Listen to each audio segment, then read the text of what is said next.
Hey guys, and welcome to Keep Calm and Carry QuickyBaby, a video series where I kind of suck out and then my team, surprisingly or unsurprisingly, pull through, manage to have some good teamwork, either win the game or get very close to winning the game. I'm not going to entirely spoil it for you as of yet.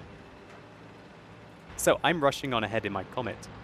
And there's a Tier 4 British light tank being very aggressive indeed.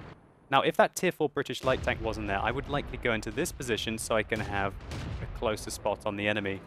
That's not possible, because this guy obviously doesn't want to be in this matchup for very long, and so he's rushing forwards like a crazy man. He managed to spot us just before we died. We've got to be careful here, as we're getting slammed in the side. Already losing 129 hit points. Now this position, well, or should I say this position, I feel used to be a lot better. I feel that the current meta seems to be shifting towards people aggressively going out here on this side of the ridgeline, pushing across, and having side shots in here. As we can see, these guys didn't last very long, being in that position. So what I feel like is that it's either better be situated more around here, or to instead move around the east. But the way the maps play out, constantly shifting. We don't have time to talk about that, as there is a T-50, this is a Tier 4 Soviet light tank, making his way in towards our artillery, who are two very juicy targets. They're a Tier 7 and a Tier 6 artillery. And for a Tier 4 light tank, that is the jackpot. We auto-aim at him. And when you auto-aim at targets, it is quite useful if you're about to bound up over a ridgeline. What I'll frequently do is use the auto-aim to get the reticule on the target quickly. And then I'll probably un-auto-aim after the first shot. But we have a Panther ahead of us. That's a Tier 7 German medium tank. It's very heavily frontally armored. Probably better than a Comet. Already he's ammo-racked us, but what we've done is we've pulled back behind the tree to try and lose sight of the target. So now he can no longer see us, so he can no longer shoot us. But this VK301D spots him for us, which allows us to finish him off, putting 657 damage into that target. We did lose our ammo rack, however. But a quick repair, and we're back in the game. So now we're shooting at a Tier 6 British artillery, who has come very far forward indeed. He's probably had to come this far forward, because that artillery can only fire, I think, about 500 meters. And so the T-50, with his aggressive spots off on our artillery, probably lured their artillery into a position where he could then engage them. Thankfully, it was a little too far forward. We managed to take that horrible FV304 out of the game. So now what I'm doing is being rather aggressive. I want to flank ground. We can see they have a glut of their tanks towards the west, so my idea is to make my way along this ridgeline, scout out the enemy artillery, and then to come in, hopefully, and put shots into them from behind, or from this ridgeline, or from this ridgeline here. However, we don't spot any artillery, but we've got a PZSFL. So we turn our tracks one way to make him aim that way, and then we turn back. Now we've managed to get his side by tricking him into thinking that we were going in one direction.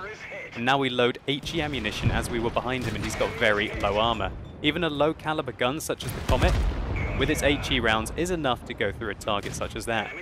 The action is hotting up, and we have a Hummel above us, trying to take us out, but we managed to shoot him down with a bit of support from the artillery. Here come the enemy medium tanks, however, with a T-34-85, a Tier 6 Soviet medium tank has managed to get our flank. The Comet has terrible gun depression over the back, so we've tried to turn our arm around so we can aim down on him, and also not get shot in the front, but absolute disaster. We have been ammo-racked again, and headshot.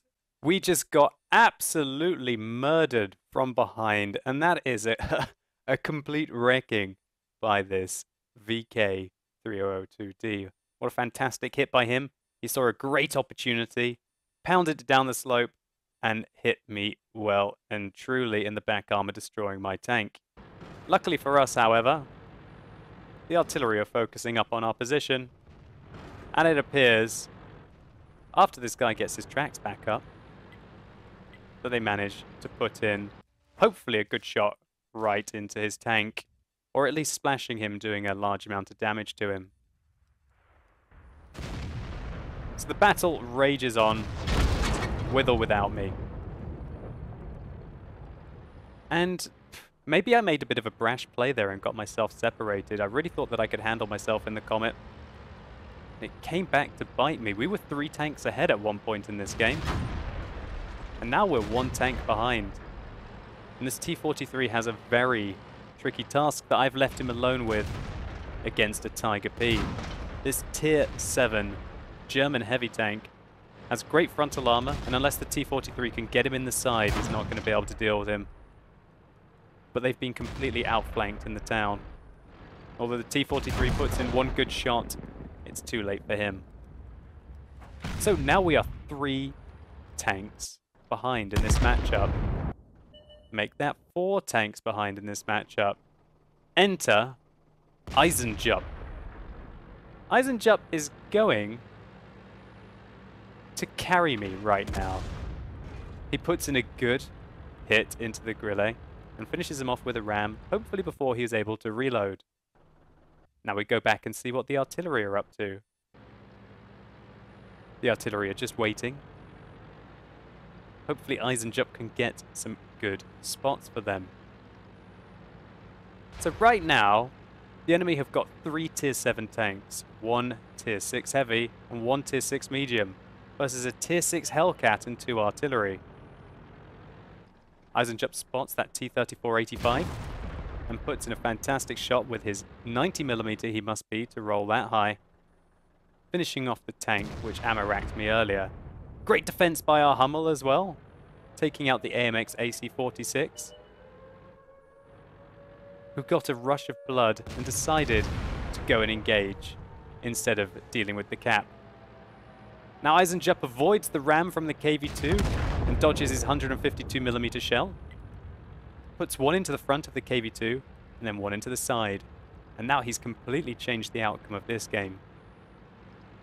The enemies are all working by themselves, a bit like what I did when I went over to that northern flank. And hopefully Eisenjup can find this dastardly VK-302D that put such a good hit into us earlier. Absolutely murdered me. Eisenjup, wake up. I'm pinging the map for him. Come on, Eisenjup, you can do it. Revenge! Brilliant. But it's not over. The Tiger smells where our artillery are. He's bombing it towards them. This Su-14-1, which is an absolutely ridiculous looking tank, waiting in the bushes along with this Hummel. The Hummel misses. The Tiger does not. The Tiger, realizing that he needs to seize the opportunity, starts to make his way aggressively down the slope, and oh no, the Su-14-1 misses as well. This Hummel is in a very tricky situation now. And nothing's going to save him from the Tiger, apart from maybe our hero. Eisenjup uses the speed of the Hellcat to race through the town and confirm the kill on the Tiger, giving him the Top Gun. That was a great long-range snipe on that Tiger. By Eisenjup, he really had a good situational awareness as to what was happening at the end of the game, and he took it down 1 by 1 by 1 when we were severely outnumbered and even out-tiered by the enemy. It just goes to show you that you should never count anyone out, irrelevant of what statistics mods might try and tell you. Thank you so much to Eisenjup for keeping calm and carrying me. So let's just take a very quick look at the post-game stats. So we had an okay game here. This was a mastery badge. We picked up the high caliber 1,355 base, 2,800 damage and 1,800 assistance damage. Our armor didn't really hold up well at all here, and really we died because we got ammo racked twice, which is a bit unlucky, but good shooting by the Panther and that T-34-85. Eisenjup, however, picked up the top gun, securing the game in a calm manner, taking out the enemies one by one. Well, there are a couple real reasons why I want to show this video. One, that ram kill on the back of me. Oh, I just want to share my pain. That was absolutely hilarious. What a great hit by that VK. And also just to say, don't count your team out. It'd be very easy to say, oh, I did so much damage and I got so much experience. How are these guys losing? Now, if I'd lost this game, it was more or less completely my fault. I got separated, and I simply couldn't take out the opponents quick enough, and I kind of tunnel visioned and got rammed there. But more importantly, what I want to say is don't ever get disillusioned by your team. Try and remain positive and happy, in the chat especially. At one point during this replay, I thought, oh, these guys really going to manage to lose this game?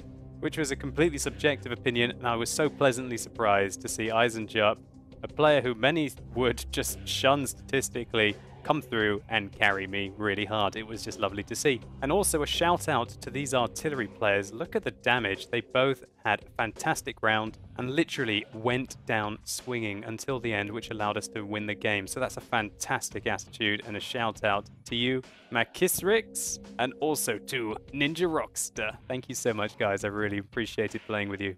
Anyway, guys, I hope you enjoyed this video. If you did, please consider giving a like down below. I'd really appreciate it, and it helps the channel out a lot. And let me know in the comments if you are guilty of maybe not believing in your team after you've died at the end of the game. Have you ever even said something to them in frustration in the chat, and then for them to prove you wrong? And how did that make you feel? Let me know what you guys think. And as always, thank you so much for watching. You've been epic, and hopefully I'll see you soon.